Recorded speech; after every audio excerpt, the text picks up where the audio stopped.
ಮೂಡಲಕಿರಣ ಸುದ್ದಿವಾಹಿನಿ ಮುಳಬಾಗಿಲು ವಿಶೇಷ ವರದಿ. ಮುಳಬಾಗಿಲು ನಗರಸಭೆಯ ಅಧಿಕಾರಿಗಳು ಮತ್ತು ಪಶು ವೈದ್ಯಾಧಿಕಾರಿಗಳು ಸಾಕು ಪ್ರಾಣಿಗಳ ನಿರ್ವಹಣೆಯಲ್ಲಿ ಸಂಪೂರ್ಣ ನಿರ್ಲಕ್ಷ್ಯ ತೋರಿರುವಂತಾಗಿದೆ. ನಗರ ವ್ಯಾಪ್ತಿಯಲ್ಲಿ ಎಷ್ಟು ಹಸುಗಳು, ಎಷ್ಟು ನಾಯಿಗಳು, ಎಷ್ಟು ಸಾಕು ಪ್ರಾಣಿಗಳು ಇವೆ ಎಂಬ ನಿಖರ ಮಾಹಿತಿ ನಗರಸಭೆಗೆ ಇಲ್ಲ ಎಂಬುದು ಸ್ಥಳೀಯರ ಆರೋಪ. ನಗರದ ಪ್ರಮುಖ ಎಂಸಿ ರಸ್ತೆ ಅಂದರೆ ಸಾರಿಗೆ ಸಂಚಾರದ ಹೃದಯವಂತ ಪ್ರದೇಶದಲ್ಲೇ ಪ್ರತಿದಿನ ಮಲಗಿರುವ ಹಸುಗಳನ್ನು ದಾಟಲು ಸಾವಿರಾರು ವಾಹನ ಸವಾರರು ಅರಸಾಹಸ ಪಡುತ್ತಿದ್ದಾರೆ.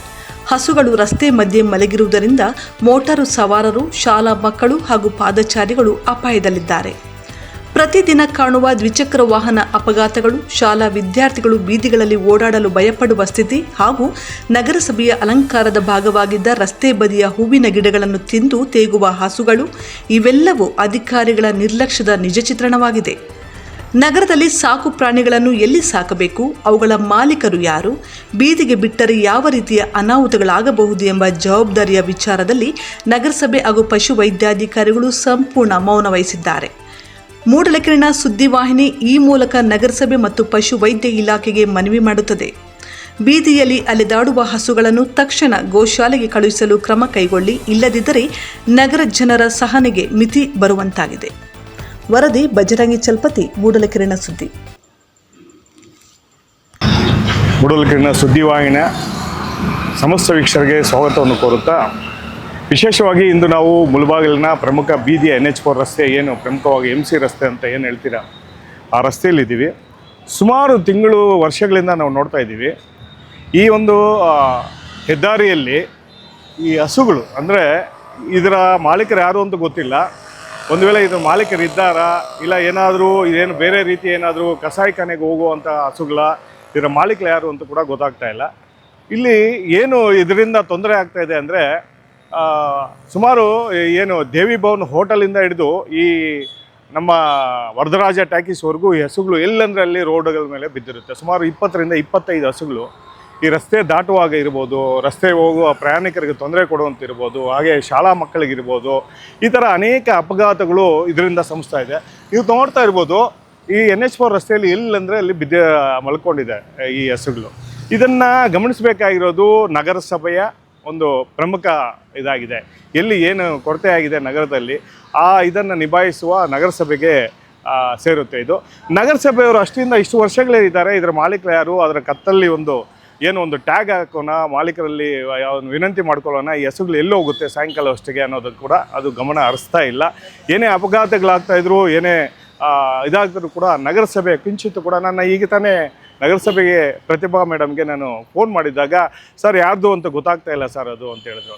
ಅಟ್ಲೀಸ್ಟ್ ಗೊತ್ತಾಗ್ತಾ ಇರೋವಂಥ ಮಟ್ಟಿಗೆ ನಗರಸಭೆಯವರು ಇದ್ದಾರೆ. ಈ ಪ್ರಾಣಿ ಯಾರ್ದು, ಇದರ ಮಾಲೀಕರು ಯಾರು ಅಂತ ಗೊತ್ತಾಗ್ತಿರೋ ಮಟ್ಟಿಗೆ ನಗರಸಭೆ ಇಲ್ಲಿ ಕೆಲಸ ಮಾಡ್ತಾ ಇದೆ ಅಂತ ಗೊತ್ತಿಲ್ಲ. ಸುಮಾರು ಒಂದು 20ರಿಂದ 25 ಹಸುಗಳು 20ರಿಂದ 25 ಹಸುಗಳು ಈ ರಸ್ತೆಯಲ್ಲಿ ಓಡಾಡ್ತಾ ಇರೋದು ಎಲ್ಲಂದರೆ ಅಲ್ಲಿ ಮಲಗಿರುತ್ತದೆ. ಸುಮಾರು ಜನ ಇದರಿಂದ ಅಪಘಾತ ಸಂಭವಿಸಿದೆ. ಈ ಗೂಳಿ ಕಾಲಗಾಗಿ ಒಂದರ ಮೇಲೆ ಒಂದು ಬಿದ್ದು ಜನರಿಗೆ ತೊಂದರೆ ಆಗ್ತಾ ಇರೋದು ನಾವು ಅನುಭವಿಸ್ತಾ ಇದ್ದೀವಿ.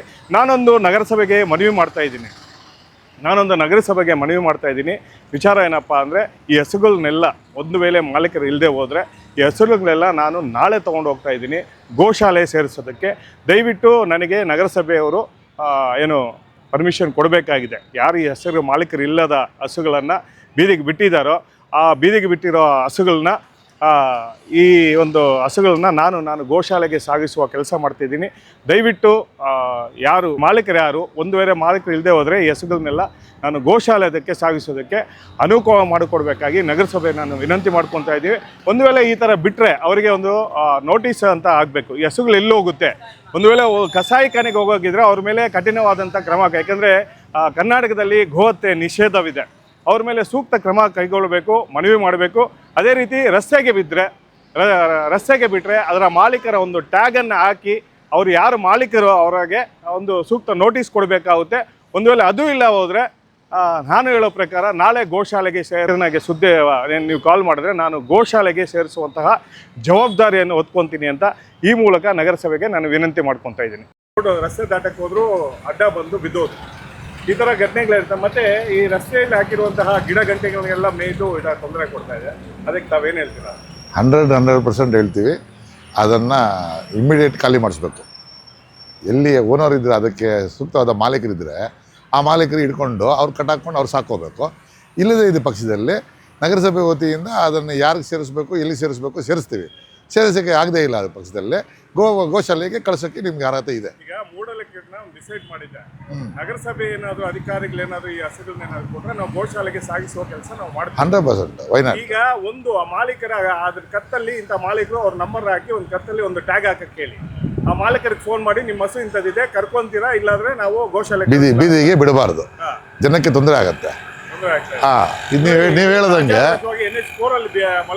ನೀವು ಹೇಳ್ದಂಗೆ ಡಿವೈಡರ್ದು ಗಿಡ ಗಂಟೆಗಳು ಏನಿದ್ವೋ ನೀಟಾಗಿ ಒಂದು ಗಿಡ ಇಲ್ದಿರ ಕ್ಲೀನಾಗಿ ಮೇಯ್ದಾಗ್ದು.